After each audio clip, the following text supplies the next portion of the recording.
A Story Where Nothing Happens. Sonagi by Hwang Sun-won.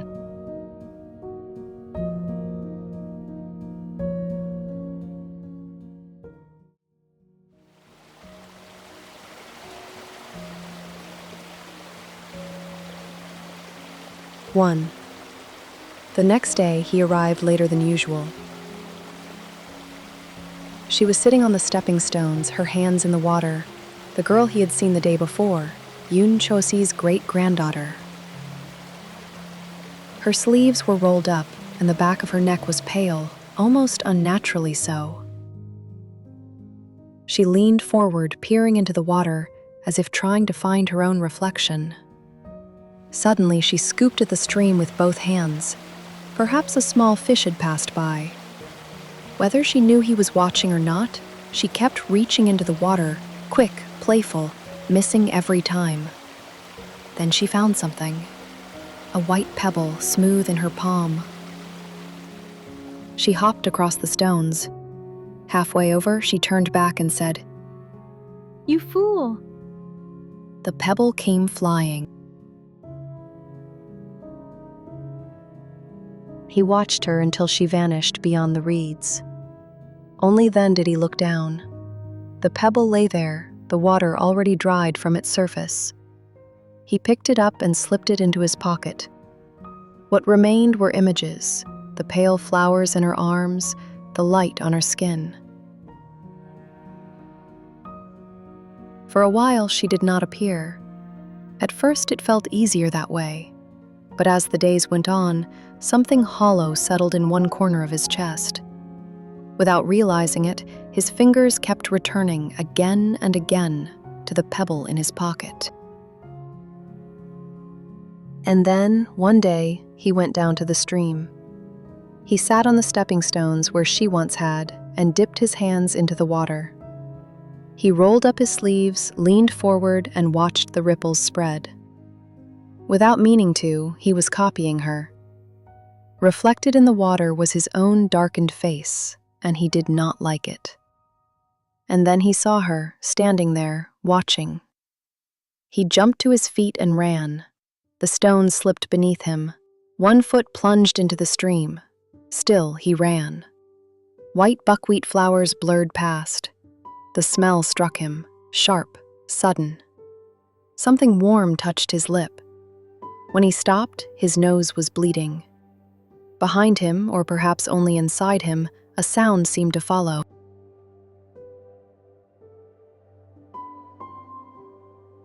Two. It was a Saturday. When he reached the stream, she was sitting on the stepping stones, playing with the water. Pretending not to notice her, he stepped onto the stones. Though he had crossed them like a road all his life, today he moved carefully. "Hey!" He acted as if he hadn't heard and climbed up the bank. "Hey, what kind of clam is this?" Without thinking, he turned. Her clear, dark eyes met his. He dropped his gaze at once, to her open palm. A silk clam. What a pretty name. They came to a fork in the path. From here, she would take the lower road, a short walk away. He would take the upper road, a much longer way home. She stopped. "Have you ever gone beyond that mountain?" She pointed toward the end of the fields. No.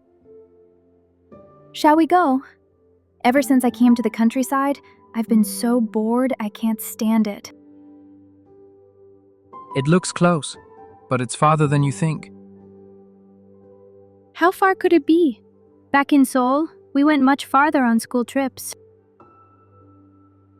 Her eyes looked as though they might say, "You fool, you fool." They entered the narrow road between the paddies. Rice was being harvested nearby. A scarecrow stood in the field. He shook the rope tied to it, and sparrows burst into the air. "I should go home early today and keep the sparrows out of our field," he thought. 3. He followed her down the lower path. They spoke of fruit, melons, watermelons. They pulled up a radish. They bit into it, found it tasteless, and threw it away together. The field was full of flowers. He gathered them, tied them together, and handed her the small bundle. She took it as if it were the most natural thing. They sat side by side on a rock. She looked at the wisteria climbing along the field's edge. She spoke of her school in Seoul. Reaching for what she thought was a vine, she caught hold of a kudzu tendril instead. Her foot slipped. She fell and scraped her leg. He knelt beside her. He put his mouth to the wound, drew the blood away. Then he pressed pine resin over it. She watched, without speaking. 4. There's a calf over there. Let's go. The calf was still young, without a rope through its nose. He grabbed the lead and swung himself up. The calf jumped and spun. Her pale face, the pink sweater, the dark skirt, the flowers in her arms, everything whirled together as if the world had become one large bundle of flowers. He did not climb down. He would not. It was something she could not do, something only he could. A farmer came up through the reeds. He loosened the calf's lead. Go home. A shower is coming. A dark cloud slid overhead. The air grew restless. Wind rushed through the field, and in an instant everything turned violet. As they came down the slope, heavy drops struck the oak leaves. Cold crept along the back of his neck. Then the rain cut across his sight. Through the mist, a field hut appeared. They ran to it, but the posts leaned, the roof torn open. Rain slipped through the gaps. He guided her to the driest corner he could find. Her lips had turned blue. Her shoulders shook. He took off his cotton jacket and wrapped it around her. She lifted her wet eyes once, then let him do as he did. Rain began to fall there too. They could not stay. He looked out, then ran toward the millet field. He pushed into a stack, hauled another beside it, and waved. Inside, the rain did not reach. It was dark and narrow. He stayed at the opening, the rain striking his back. Steam rose from his shoulders. She whispered for him to come in. He said it was all right. She asked again. He stepped back. The bundle of flowers in her arms bent and broke. The smell of his wet clothes filled the space. She did not turn away. Her trembling eased. The rattling of the millet leaves stopped. Outside, the light thinned. When the rain eased, they reached the ditch. The water had swollen, muddy and red, too deep to jump across. He turned his back. She climbed on without protest. The water rose to his rolled trousers. She cried out and clutched his neck. Before they reached the stream, the sky had cleared, blue, as if nothing had happened. 5. After that, she did not appear for a long time. He kept touching the pebble in his pocket. He found himself lingering near the 5th grade girls' classroom, then turning away. That day, he came out to the stream again, turning only the white pebble in his pocket. And there she was, sitting on the bank on this side. His heart began to pound. I was sick for a while. Her face looked thin and pale. Was it because of the shower that day? She nodded quietly. Are you better now? Not yet. Then you should still be lying down.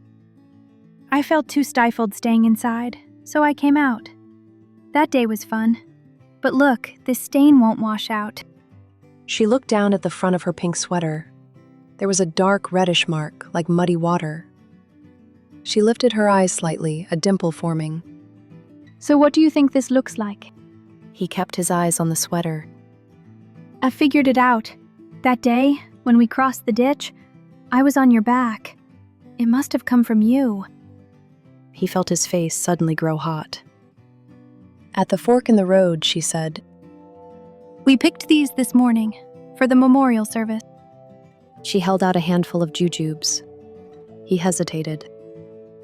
Try one. My great-grandfather planted the tree. They're very sweet. After the memorial service, we'll give up the house. We'll be moving. He had already heard the adults talk. He knew her family had no choice. I don't like moving. It can't be helped. It's something the grown-ups decide. For the first time, a quiet sadness drifted through her dark eyes. On the way home, he kept repeating her words to himself, that she was leaving. There was nothing to grieve over, nothing to be heartbroken about. And yet, he could no longer taste the sweetness of the jujube in his mouth. That night, he slipped into Deokbae's grandfather's yard and took a handful of walnuts, for her. He came back, stepping only where the moon left shadows. Then a thought struck him. He had forgotten to ask her to come to the stream once more when she felt better before she moved away. Fool, what a fool. He did not ask her to come to the stream the next day.